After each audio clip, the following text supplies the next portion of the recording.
Na poslední prázdninovou sobotu si Dům kultury Trutnov připravil již 4. ročník sportovně zábavné akce Rekordy pro každého. Děti i dospělí se mohli utkat v 6 netradičních disciplínách. Letošní rok naše město vlastně je ve znamení trutnovského draka, takže samozřejmě i soutěže v rámci rekordu jsou zaměřené jako dračí disciplíny. Soutěžící jak děti, tak dospělí mohou tedy soutěžit například v dračím přeskakování, což je skákání přes švihadlo, v dračí přesnosti, to je házení šipek do trojúhelníku co nejblíže k sobě, pak dračí válení, to jsou klasické sudy, dračí láhev, to je spouštění, je to o přesnosti a zručnosti, taky dračí skok, tady to je trojskok a dračí dech plivání. Zájemci se mohli zapojit jak do všech disciplín, tak pouze do té, která je zaujala. Druhá část odpoledne byla věnovaná pejskům, volil se totiž pes sympatiák pro rok 2009. Do 15. ročníku pořádaného Domem kultury Trutnov a psím salonem Hafoland se přihlásilo 16 psů.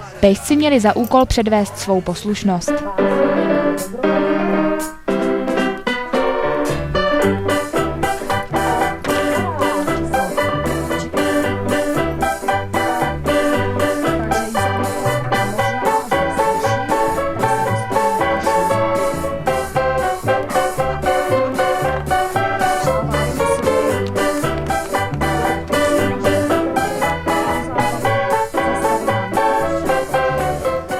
Vybrat psa sympatiáka nebylo jednoduché. Tento úkol čekal na samotné diváky, kteří dali svému oblíbenci hlas přiřazením kostičky.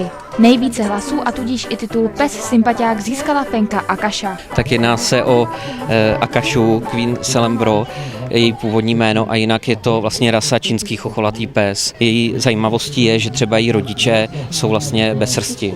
Byli jsme tady náhodou se podívat a nečekali jsme, že vyhrajeme, že trošku jsem čekal teda, že bude to asi zvláštní plemeno, jo, protože není moc rozšířené ještě u nás. Je jí 5 měsíců teprve zatím. Už umí sedni, lehni, dát pác a už asi 14 dní taky dokáže říct hám, ale to se mi na pódiu bohužel nepovedlo. No.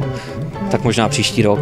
Pokud i vy máte doma svého psa sympatiáka, neváhejte a přiveďte ho příští rok na další ročník této psí soutěže. Pro televizi ES Martina Adamu.